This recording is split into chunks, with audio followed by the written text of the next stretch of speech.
السلام علیکم ناظرین، میں ہوں آپ کا میزبان ایم اے رضا اور آپ دیکھ رہے ہیں ٹی پی نیوز۔ ناظرین، اس وقت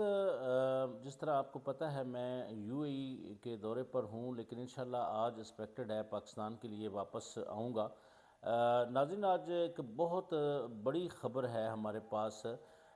جو کہ ہاؤسنگ سوسائٹیوں اور ریئل اسٹیٹ کے متعلق بھی ہے، کچھ اوورسیز کمیونٹی کا بھی ہم ذکر کریں گے، اور جس طرح پاکستان اس وقت گرے لسٹ کے اندر شامل کیا گیا ہے۔ اب گرے لسٹ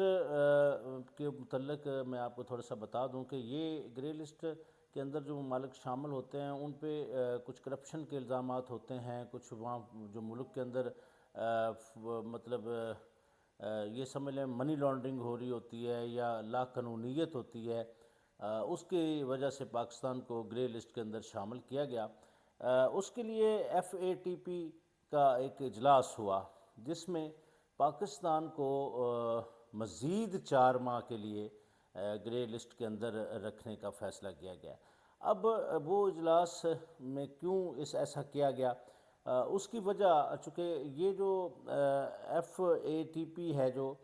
اس نے اس وجہ سے پاکستان کو گرے لسٹ نکالنے سے انکار کیا کہ جی آپ کا جو ریئل اسٹیٹ سیکٹر یا ہاؤسنگ سوسائٹیاں ہیں اس میں کافی ساری کرپشن ہے اور کافی سارے خلا ہیں، پہلے آپ ان کو ٹھیک کریں، اس کے بعد 4 ماہ تک ہم دوبارہ دیکھیں گے۔ تو یعنی ایک طرح سے یہ سمجھ لیں کہ ہاؤسنگ سوسائٹیاں اور ریئل اسٹیٹ سیکٹر کو ذمہ دار قرار دے کر یہ بہانہ بنا کر پاکستان کو گرے لسٹ سے نہیں نکالا گیا۔ اب چونکہ ایف پی آر جو ہے انہوں نے کافی اس پر کام کیا ہے، تو ڈی این ایف ای پی جو ایف بی آر نے ایک ان کی جو اس کو آپ سرچ کرتے ہیں تو اس میں آپ کو رجسٹرڈ کروانا ہوتا ہے۔ تو اب قانون یہی بنایا گیا ہے کہ ہاؤسنگ سوسائٹیاں اور جتنی بھی بزنس کمیونٹی ہے بشمول ریئل اسٹیٹ سیکٹر، سب کو جو ایف بی آر ہے اس کے اندر شامل کیا جائے، اور باقاعدہ ایک کیو آر کوڈ کے ذریعے تفصیلات بھی ان کی معلوم کی جا سکیں گی۔ جیسے کہ مثال کے طور پر کوئی ہاؤسنگ سوسائٹی ہے تو اس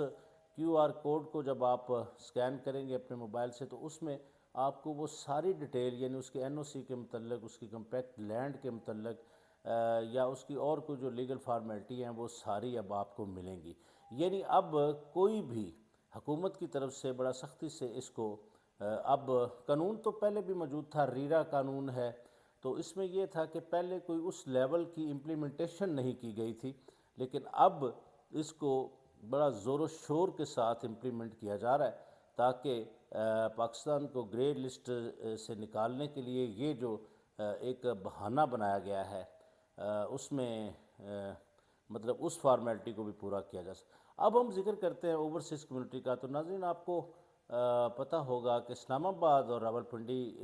کے جو ایریے ہیں وہاں پر بہت ساری غیر قانونی ہاؤسنگ سوسائٹیاں ہیں۔ غیر قانونی میں اس لیے کہتا ہوں کیونکہ میرا تعلق تو صحافت سے ہے، میں تو وہی جو پیرامیٹر کے اندر بات ہوگی وہی آپ کو بتا سکوں گا، میں کسی سوسائٹی کی ایڈورٹیزمنٹ تو نہیں کر سکوں گا، نہ آپ کو اس کے ریٹس بتا سکوں گا، تو ہم تو وہی جو قانونی بات ہوگی وہی آپ تک ڈیلیور کریں گے۔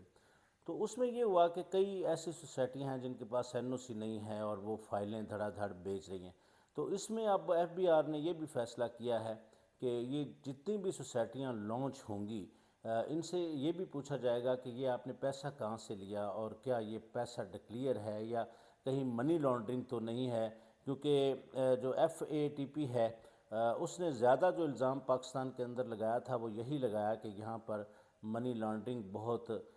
زیادہ ہو رہی ہے، اور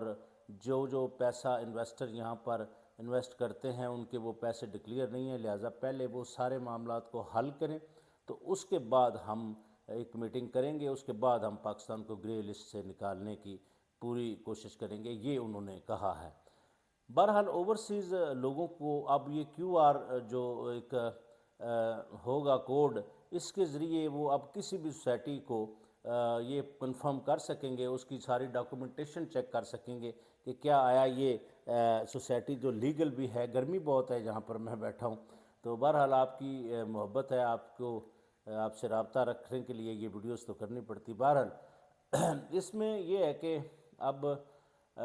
گورنمنٹ نے یہ فیصلہ کیا ہے کہ اس کیو آر کوڈ میں سب سوسائٹیوں کا ریکارڈ ہوگا، اور اب کوئی بھی نئی سوسائٹی لانچ ہوگی تو اس کو یہ ایف بی آر کو کلیئر بتانا پڑے گا کہ اس نے یہ پیسہ کہاں سے لیا اور اس کا سورسز کیا تھا۔ تو بہرحال یہ ایک بڑی اچھی بات ہے، لیکن پاکستان کے اندر ادارے جس طرح کا کام کرتے ہیں وہ ایک الگ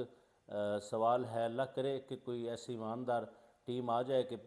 یہ سارے معاملے کو ٹرانسپیرنٹ طریقے سے کریں اور پاکستان کو گرے لسٹ سے نکال دیا جائے، اور غیر قانونی ہاؤسنگ سوسائٹیاں جو اوورسیز کو لوٹنے کے لیے ہمیشہ سرگرم رہتی ہیں، میں غیر قانونی لفظ اس لیے کہہ رہا ہوں، جو قانونی لوگ ہیں یا جو صحیح کام کرنے والے لوگ ہیں، میرا مطلب ان سے نہیں ہے۔ تو ناظرین، اسی طرح کی ایک نئی ویڈیو انشاءاللہ پاکستان سے آ کر کریں گے، باقاعدہ اپنے اسٹوڈیو کے اندر بیٹھ کے وہ پورے تمام جس طرح ہم پروفیشنل طریقے سے کرتے تھے، لیکن یہ چونکہ آپ کو انفارمیشن دینی ضروری تھی۔ اپنا بہت سارا خیال رکھیے گا۔ میری نئی آنے والی ویڈیو تک کے لیے اپنے میزبان ایم اے رضا کو اجازت دیجیے۔ اللہ حافظ۔